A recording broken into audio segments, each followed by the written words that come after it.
Hi friends, మీకు ఈ video నచ్చితే లైక్ చేయండి, సబ్స్క్రైబ్ చేయండి.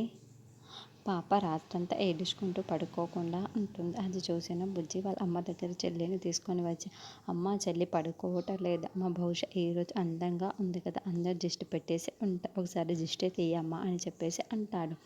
ఆ మాటలు వినగానే అక్కడున్న రమ్య, నేను దిష్టి తీయను, ఇక్కడ నుంచి తనని తీసుకొని వెళ్ళిపో అని అంటూ ఉంటుంది.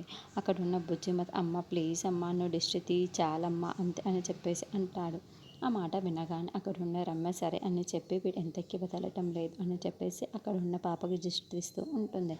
అక్కడున్న బుజ్జ ఇంట్లో వాళ్ళ దిష్టి, వీధిలో దిష్టి, పిల్లల దిష్టి, అమ్మ దిష్టి, నాన్న దిష్టి, అందరి దిష్టి పోవాలి అని చెప్పేసి అంటాడు.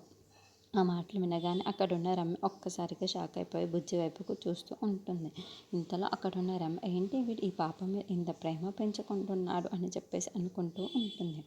ఇంతలో అక్కడున్న బుజ్జి మాత్రం, సరే పద చెల్లె, మనం ఇక్కడ నుండి వెళ్ళిపో, నీ కళ్ళల్లోకి దయ్యాలు కానీ ఏమీ రావు, అమ్మ దిష్టి తీసేసింది కదా, ఇంకా అమ్మకి థ్యాంక్ యూ చెప్దాం అని చెప్పేసి వాళ్ళ అమ్మ వైపుకు చూసి, చాలా థ్యాంక్స్ అమ్మ, చెల్లికి దిష్టి తీసిన, అలాగే చెల్లికి అమ్మకి థ్యాంక్ యూ అమ్మ, నీకు దిష్టి తీసింది, అమ్మ చాలా మంచిది అని చెప్పేసి అంటాడు.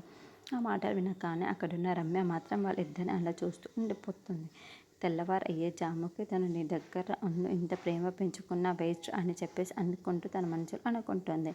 ఇంతలో అక్కడున్న బుజ్జి, అమ్మ చెల్లిని ఇక తీసుకొని వెళ్ళి పడుకోబెడతాను నా దగ్గర అని చెప్పేసి అక్కడి నుండి వెళ్ళిపోతాడు.